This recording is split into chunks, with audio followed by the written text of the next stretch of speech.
Yo, what is up, everybody? It is another edition of Jeff and Jeff here on Orange Bloods Live. I'm Jeff Ketchum. He's Jeff Bowerman. We talk Texas football, and sometimes we mention that Groggy Dog is where he works and that they want to be your branding experts. And if you're a school or a team or you need screen printing or embroidery or anything like that, they service the entire state of Texas. You can just reach out to Jeff. Go to groggydogonline.com. It's as simple as that. They've got all kinds of tours and you can kind of check out the business. And we love the fact that every single week we focus on 5 things that Texas football in whatever week they're playing in that we're focused on. I don't know. It's A&M week. So we've got stuff to talk about.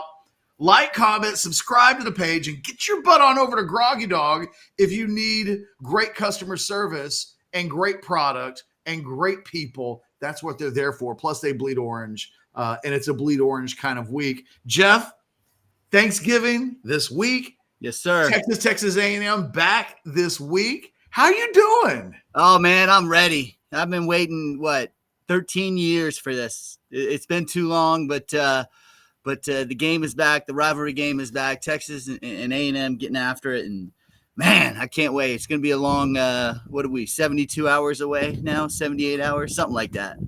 But locked in and ready to roll, man. As the game gets closer, I kind of vacillate. Ooh, big word alert! I vacillate between being really confident or really nervous. So I think that's probably a pretty consistent feeling across the Longhorn fan base. I woke up today, and I don't normally do this because I'm in the media. Yeah. I have so much work to do. The moment doesn't always hit me because I'm so locked into day-to-day and videos. And I woke up today and I was like, holy crap, man. These two teams are going to play in 3 days. Yep. And so much is on the line. Can you imagine being an Aggie for a moment? No, I try to avoid that, sir. That's why I rely on Chad. That's why I was divided to get the perspective. You've been in the SEC for a dozen years. You've been trying to escape Big Brother for forever, right? Yes, sir. In the SEC, you don't get to a championship game, and here you are for the first time ever, a win, and you're in the SEC championship game. And if you don't, Big Brother goes. And it's I can't imagine what it must feel like for them because they have to know that losing, they'll never hear the end of it. There won't even be Thanksgiving next year between Aggies and Longhorns. And if you're a Longhorn, like you feel like you're in the playoff, but you're playing for so much more this season. To stub your toe now and to make not able to win an SEC championship, to make it really hard to make a run for a national championship, which Texas feels like that's on the table for them. I think there will be a level of disappointment if that doesn't happen. And that's a hard thing to really say with a straight face because it's so hard to do. Yeah. All of that being said, Jeff, the number one thing that you're looking for this weekend in the A&M game is what? Man, I'm going to take the layup. I'm going to take the tap-in putt and go Quinn Ewers. You just, I know. I'm not even making the tap in. I'm conceding the putt. Yes. You've been going all week. This is my one shot. So I got to, and I know you got another show coming up so you can get into it more, but I'm going to take Quinn because if we get, Michigan, I was just talking to my son about this. If we get Michigan level Quinn, then I think the scales tilt heavily in the Longhorns' favor. And but we've got the ankle issue, and then I'm still concerned about how he plays when blitzed and how he plays under pressure, and that's the strength of the Aggie team is that defensive line and that those edge rushers. So I mean, Quinn is and that's what you sign up for, right? When you're the quarterback of the University of Texas and for the number 3 ranked team in the nation, I mean that's what you sign up for. But he's got to be dialed in, and if he is, and if he can play at a elite level and not even just elite, like you've been saying for many weeks, just very good and stay out of the valleys, then I think definitely this game, has a high probability of turning out the way we want it. So that's my number one. It's so obvious, and the media in Austin has not done a good job asking the question. I know you should come up here. That's on you though. You owned it the other day. Remember? The thing is, you can do look, I have Anwar Richardson, right? Like he's our lead football reporter. Yeah. And he doesn't, one of the reasons why I stopped going to press conferences and stuff like that was I can be a problem at times. But Anwar doesn't know this, but I've been doing this for a long time, and I could go to press conferences and cause shit to happen. If anybody was going to get into it with a coach, it would usually be me.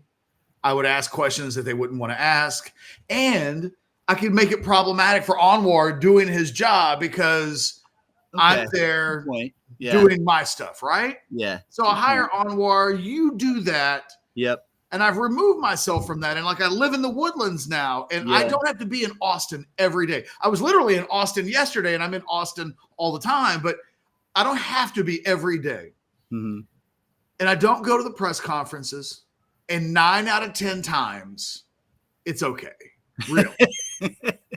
But Monday, I felt like I was taking crazy pills. Have you ever seen Zoolander? I felt like Will Ferrell in Zoolander.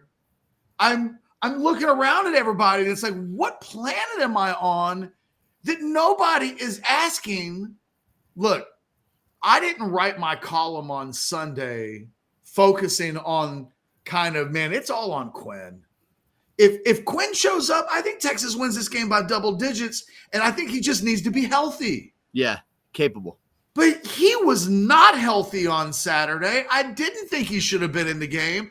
I was worried in real time that you need this guy in a week. Yeah. You don't need to necessarily be playing him up 3 scores. Are you making it worse? Yeah. I fully expect that Quinn Ewers will go into the game on Saturday and we won't notice a limp, and I think he'll probably come out and start well. Does that ankle get aggravated at all, though? Because if it does, I think if you're Texas, your bet, based on what we know of Quinn when he's hurt and what we saw with Quinn on that ankle on Saturday, you better get out of Quinn whatever you can offensively before he would aggravate the ankle. Yeah. Because he's not the same guy. And it sucks that in this game, that this kind of cloud is there. Yeah. But it is. And there was one Quinn Ewers question. Yeah. The entire time. So and nobody asked about the game on Saturday and the thought process behind being up 3 scores and leaving him in there. And I kind of thought he was being hung out to dry. It just didn't make sense. And so that, again, though, that leaves us with that big question mark, going into Saturday night is, what Quinn are you going to get? How capable is he? How healthy is he? How does that affect the game plan? How does that affect the game? And again, that's got to be the number one talking point here as we lead up to it. My number 2 talking point is I don't hear. Are you muted? I don't hear you. Hold on just a sec. I've got people who I did something stupid here. And Jeff, now I have multiple people talking to me. I'll try to deal with this in just a second. I think my number 2 thing is I'm not. No, because I don't hear it. Why can you hear that in the background? Yeah, Chad's talking to someone. Jesus Christ. We have a staff meeting that starts now, Jeff. Oh, okay. So I would jump it into the staff meeting, and I sent them a message. We're recording. I'll be late. And instead, people were like, I can see you, but I can't hear you. Anyway, Jeff, my number, this is what it's like when you do a YouTube show. On the fly. Let's go. It gets a little crazy. The crowd. Number 2. The crowd. How maniacal. I've been to Kyle Field when it's unglued. And it's real, man. Like, they're not always rabid, but when they are, they can impact a game. We didn't see it against Arkansas, right? Because it was an 11 a.m. game. Yes, that helped. This is a night game. That place is going to be on fire. Does that give A&M momentum that's quantifiable and important? It wouldn't shock. I mean, let me tell you what wouldn't shock me. First quarter, 14-0 A&M, because that's what happens in games like this when there's that much energy. It doesn't always go that way, and that's not what I'm predicting. What I'm saying is it wouldn't surprise me. And I think if Texas can navigate the first quarter, maybe establish the run a little bit earlier than they have. Slow the game down. Yeah. And suck that crowd out of the game a little bit. And because I think over 4 quarters, Texas is better. Yeah. But you don't want to chase this game. You don't want to be what A&M did to Auburn a week ago, which is fall down 21-0, climb all the way back. But it's hard. It's hard to get over the hump. And believe me, I'm a Cowboys fan that survived the Tony Romo years. You go down 21-0 in the first quarter, and then you just start playing fantastic football. But then in the end, it's too much, too soon, too much just in general to overcome. The first 15 minutes of this game and Texas's capacity to deal with the atmosphere, I think, is paramount to their ability to have the ultimate success on Saturday. Yeah, they're going to come out of the gate, charged, and you can't have the early turnover. A punt is not a bad play. Sark wins the toss. He needs to defer, let the defense get out there, slow the game down, and just try to, take that crowd out of the game. I will say, and again, I know it's kind of been hammered home repeatedly this week, but Texas, in theory, should be prepared for the environment. Alabama, Michigan, Texas, OU, that they've been in it. But like you said, there's a difference between those scenes and what Cal Field's going to look like at 6:30 on Saturday night. So, how do they manage the panic? Manage the panic. That's what I said to my 5th grade basketball team last year. Hey, manage the panic, because if you can manage the panic, you can manage anything. Yeah. Well, and it starts though with Quinn. I mean, again, he unfortunately, the reality is he struggles early in games. He's prone to making that big mistake, and you throw one pick, a sack fumble, something of that nature, that just pours gas on the fire, and then you've got 120 or 111,000 or whatever they think they're going to get in there, just going for real bananas. And so play defense, run the ball, be 7-7, be down 3 first quarter, and try to suck that crowd out of the game as the game goes along. Give me number 3. Contain defensively, right? Whether that's Sorrell or Burke or whoever on that defense. Don't let Reed, get loose, get outside, put pressure on your secondary to bring him down. Just contain, keep Marcel Reed, between the hash marks, and having to take 3-yard bites of the apple and not 33-yard bites. So that would be my number 3, is that priority there. And I don't know, do you spy him with Hill, right, or Benda Lafau, one of those guys? I would anticipate that's exactly what they'll do.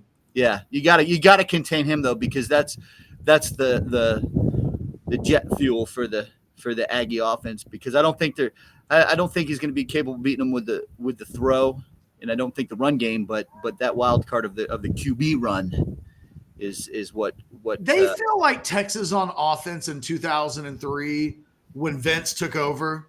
Yeah. Well, That's a good Vince one. isn't going to throw for 250 yards and Yeah. 4 touchdowns, but he can, on an off-schedule play, just blow up everything that you've done well defensively. And it feels like I think A&M offensively in this game are going to live and die by the explosives. Good point. Yeah. They're not going to drive 80 yards. They're not going 80 yards, Yeah. 12 plays. And this would be my number 4. Can the Texas defense be what they've been all year? They have not given up explosive plays. They've not let quarterbacks, the ones that they've faced that are similar to Reed, they've not let those guys get really undo them. It'd be a hell of a thing if in the last game of the season, in this game, you see the coverage hey, we're back to 2023. They've been the best defense in the country. And it feels like if that group shows up and just stays true to who they've been all season long, A&M's not winning this game without some real block punt, kickoff return, punt return, a weird fumble or you know what I mean? It's going to take Texas really giving them some things. Don't give them anything. Be the defense that you've been all year long, and then make A&M figure it out. Because I think, if you just keep making the right moves on the chessboard, eventually somebody breaks down. And I think that's what you force Marcel Reed and that A&M offense into if you're not giving them cheapies. And if you contain and you force Reed to throw the ball to beat you, that he's going to put it in harm's way, and that's where But it's even more than that for me, Jeff. It's like Jahdae Barron's been great all season long. Like a week ago, he gave up a long completion. And it was like, whoa, that hasn't happened all year. Don't let that happen again. Yeah. Malik Muhammad, don't do these things where we say at the end of it, Jesus, Jalen Gilbo hasn't been beaten for a touchdown all season long. How did that happen? Yeah. Don't do this thing where late Saturday night we're talking about things that occurred that have not occurred all season long. If this thing looks like every game that's been played this season, Texas wins. If at the end of it we're scratching our heads and saying, didn't see the onside kick coming from a mile away, and who could have known that they were going to block 3 punts?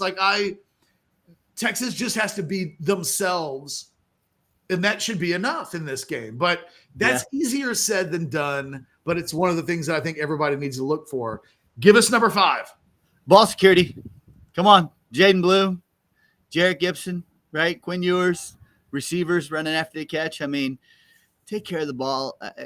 There's going to be opportunities to make plays but finish the play, but keeping that ball high and tight, and let's not give them, a short field too. Like we said, A&M's not going to go 80 yards, but they can go 27, they can go 45. That's what keeps them in the game is let's eliminate those fumbles and those short fields for A&M, and let's play keep away. And again, that's just redundant, but it is an epidemic now. It's a problem after what was it, 4 fumbles, last week, and God bless Jaden Blue, easily the most explosive player in that running back room. But God dang, come on, man! You can't be the best player if you can't try. Yeah, I know you're right. That's true. Yeah. So ball security, and and conversely on the other side, let's go get a few. Get your hands on the ball. For real. Yeah.